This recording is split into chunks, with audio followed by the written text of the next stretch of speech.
नमस्कार, मी संगीता किचनमध्ये आपले खूप खूप स्वागत आहे. आज आपण बनवणार आहोत अतिशय स्वादिष्ट, खमंग आणि तोंडात टाकताच विरघळणारे रवा नारळाचे लाडू. अगदी कमी साहित्यामध्ये आणि कमी वेळात तयार होणारी ही रेसिपी प्रत्येकाने एकदा तरी नक्कीच तयार करून पाहावी. सण उत्सवामध्ये अशा पद्धतीने तुम्ही लाडू नक्की तयार करू शकता. सण उत्सवामध्ये वाढदिवस, पाहुणचार किंवा रोजच्या गोड पदार्थांसाठी हे लाडू उत्तम आहे. तुम्ही पाहू शकता की लाडूचं टेक्स्चरही आपल्या किती सुंदर झालेलं आहे. अशा पद्धतीने झालं आहे की अगदी तोंडात टाकताच विरघळेल असे हे आपले लाडू तयार होतात. या रेसिपीचे वैशिष्ट्य म्हणजे यासाठी जास्त साहित्याची गरज नसते. घरात सहज उपलब्ध असणारा रवा, डेसिकेटेड नारळ, साखर आणि तूप या पदार्थांपासून अतिशय चविष्ट लाडू तयार होतात. हे लाडू मऊ, सुगंधी आणि 7 ते 8 दिवस सहज टिकणारे असल्यामुळे मुलांपासून ते मोठ्यांपर्यंत सर्वांनाच आवडतात. चला तर मग आता आपण रेसिपीला सुरुवात करूया. इथे मी 2 वाटी एवढा 0 साईज रवा घेतलेला आहे. हा 0 साईज रवा तुम्हाला कोणत्याही किराणा शॉपमध्ये सहज मिळेल किंवा जर तुमच्याकडे हा जाड रवा असेल तर तुम्ही मिक्सरच्या भांड्यामध्ये फिरवून तो रवा बारीक करू शकता व वापरू शकता. परंतु या रेसिपीसाठी आपल्याला बारीक रव्याचीच गरज आहे, कारण बारीक रव्यामुळे आपले लाडू हे अगदी मऊसूत होतात, तोंडात टाकताच विरघळतात. ज्या वाटीने आपण 2 वाट्या एवढा बारीक रवा घेतला त्याच वाटीने 1 वाटी एवढी साखर घेऊया आणि 1 वाटी एवढं डेसिकेटेड कोकोनट घेणार आहोत. तसेच पाऊण वाटी एवढं तूप घेणार आहोत. चला तर मग आता आपण गॅसवर कढई ठेवलेली आहे. त्यामध्ये सगळं तूप आपण एकदम घालून घेतलेलं आहे आणि तूप गरम झालं आहे की ते चेक करूया. अगोदर थोडासा रवा घालायचा आणि जर आपलं तूप छान कडकडीत गरम झालं तर बाकीचा सगळा रवा घालायचा आणि त्यानंतर गॅस अगदी कमी करायचा. मंद आचेवर आपल्याला सतत हलवत रवा भाजून घ्यायचा आहे. गॅसची फ्लेम आपल्याला कुठेही वाढवायची नाही, जेणेकरून आपल्याला रव्याचा कलर अजिबात चेंज करायचा नाही. आपल्याला आहे त्याच कलरवर रवा ठेवायचा आहे. फक्त मंद आचेवर आपल्याला हा छान भाजून घ्यायचा आहे किंवा परतून घ्यायचा आहे. एकसारखा आपण रवा सारखा हलवून घेतल्यानंतर रवा खाली लागणार नाही किंवा करपणार नाही आणि आपल्या रव्याचा कलर अजिबात बदलणार नाही.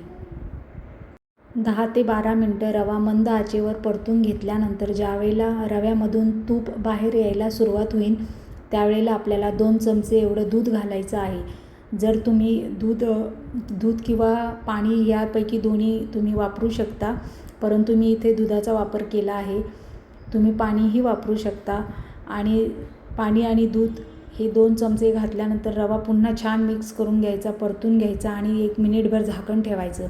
झाकण काढल्यानंतर पुन्हा रवा एकसारखा परतून घ्यायचा, जेणेकरून ज्याप्रमाणे पहिला आपला जसा रवा होता मोकळा त्याचप्रमाणे रव्याचं टेक्स्चर होईपर्यंत आपण पुन्हा हा रवा छान परतून घ्यायचा. दूध किंवा पाण्याचा वापर केल्यामुळे आपला रवा छान फुलला जातो. रवा मोकळा होईपर्यंत पुन्हा हलवून घेऊया. तुम्ही पाहू शकता की रवा किती छान मोकळा झालेला आहे.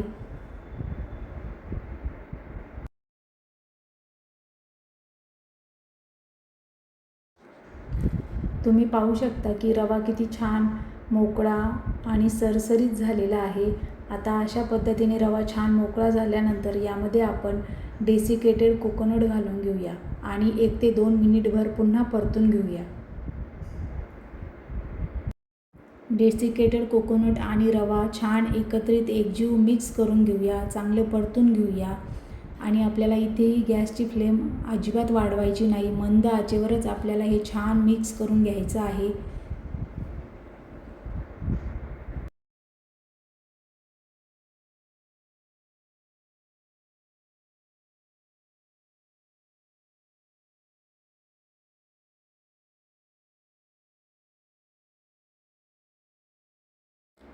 तुम्ही पाहू शकता की रवा आणि डेसिकेटेड कोकोनट किती छान एकत्रित मिक्स झालेलं आहे. आपण एकसारखं परतून घेतल्यामुळे त्याचं टेक्स्चरही छान आलं. आता आपण यावर झाकण ठेवूया आणि गॅस बंद करूया. तोपर्यंत आपण आता साखर बारीक करून घेऊया. 1 वाटी साखर मिक्सरच्या भांड्यामध्ये घालून छान बारीक करून घ्यायची. यामध्ये कुठेही वेलची पावडर घालायची नाही. वेलची पावडर घातल्यामुळे रवा नारळाच्या लाडूचा स्वाद हा बदलतो, त्यामुळे अजिबात वेलचीचा वापर करायचा नाही. आता आपलं हे मिश्रण आपण पुन्हा एकजीव मिक्स करून घेऊया आणि परातीमध्ये थंड होण्यासाठी काढूया.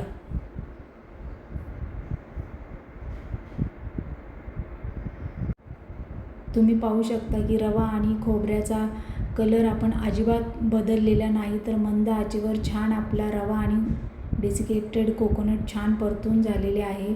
आता परातीमध्ये थंड होण्यासाठी काढून घेऊया आणि थोडंसं थंड होऊन देऊया. अगदी गरम असतानाच जर आपण यामध्ये साखर घातली तर साखरेला पाणी सुटेल आणि आपलं मिश्रण अगदी ओलं होऊन जाईल. त्यामुळे रवा थोडासा थंड होऊन देऊया आणि त्यानंतरच आपण त्यामध्ये साखर घालूया. थंड होण्यासाठी थोडंसं परातीमध्ये पसरून देऊया. आता 1 ते 2 मिनटानंतर हाताला चटका बसत नाही. रवा थोडासा थंड झालेला आहे, तर यामध्ये आपण आता पिठी साखर घालून घेऊया.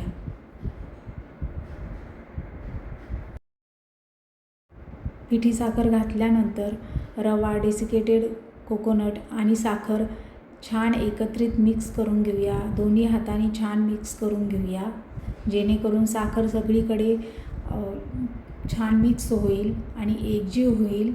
या पद्धतीने आपल्याला हे छान मिश्रण एकजीव मिक्स करून घ्यायचं आहे. दाखवल्याप्रमाणे हे छान मिक्स करून घ्यायचं.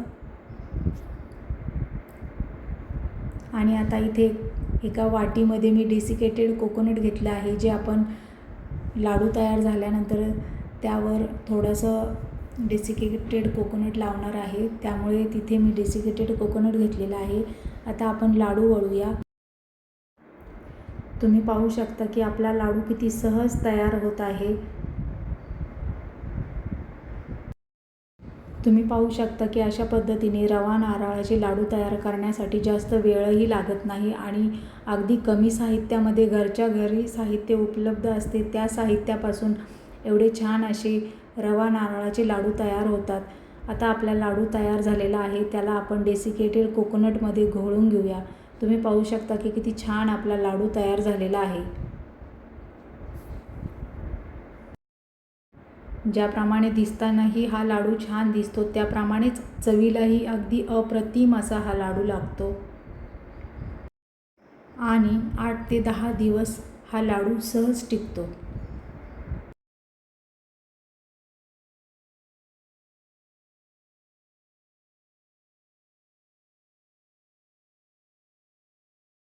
जर समजा आपल्याला एकसारखे लाडू करायला जमत नसेल, तर आपण एखाद्या वाटी सेट करूया आणि अशा पद्धतीने वाटीच्या प्रमाणानेही आपण एकसारखे लाडू तयार करू शकतो. चला तर मग अशाच पद्धतीने आपण सगळे लाडू तयार करून घेऊया.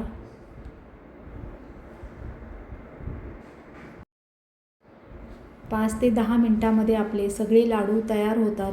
यासाठी वेळही जास्त लागत नाही. अगदी झटपट होणारे आपले हे लाडू आहे.